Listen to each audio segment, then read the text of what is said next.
Genesis 32, reading from the Authorized King James Version. And Jacob went on his way, and the angels of God met him. And when Jacob saw them, he said, "This is God's host." And he called the name of that place Mahanaim. And Jacob sent messengers before him to Esau his brother unto the land of Seir, the country of Edom. And he commanded them, saying, Thus shall ye speak unto my lord Esau. Thy servant Jacob saith thus, I have sojourned with Laban, and stayed there until now. And I have oxen and asses, flocks and men servants, and women servants. And I have sent to tell my lord, that I may find grace in thy sight. And the messengers returned to Jacob, saying, We came to thy brother Esau, and also he cometh to meet thee, and 400 men with him. Then Jacob was greatly afraid and distressed. And he divided the people that was with him, and the flocks, and herds, and the camels, into 2 bands, and said, If Esau come to the one company, and smite it, then the other company which is left shall escape. And Jacob said, O God of my father Abraham, and God of my father Isaac, the Lord which sayest unto me, Return unto thy country, and to thy kindred, and I will deal well with thee. I am not worthy of the least of all the mercies, and of all the truth, which thou hast showed unto thy servant. For with my staff I passed over this Jordan, and now I am become 2 bands.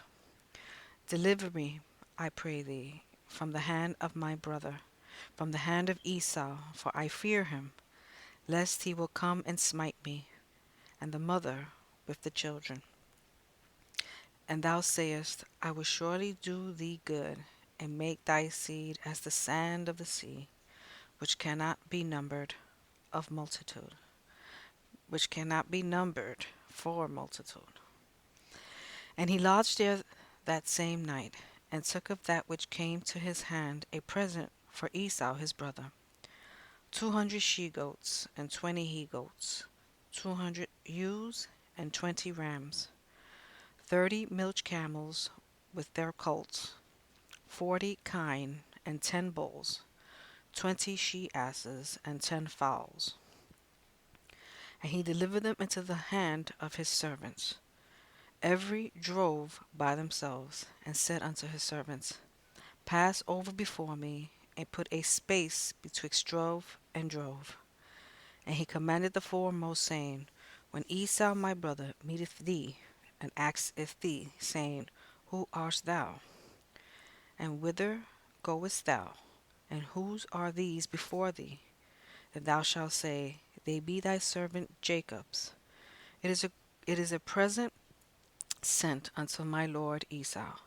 And behold, also he is behind us.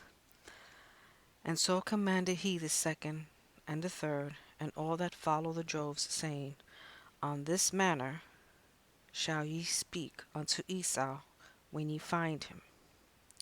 And say ye moreover, Behold, thy servant Jacob is behind us.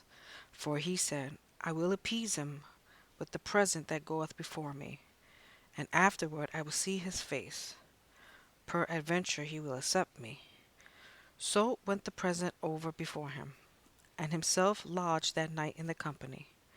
And he rose up that night, and took his 2 wives, and his 2 women servants, and his 11 sons, and passed over the ford Jabbok. And he took them, and sent them over the brook, and sent over that he had. And Jacob was left alone, and there wrestled a man with him until the breaking of the day.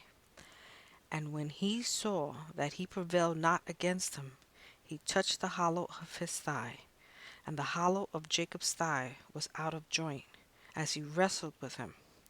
And he said, Let me go, for the day breaketh.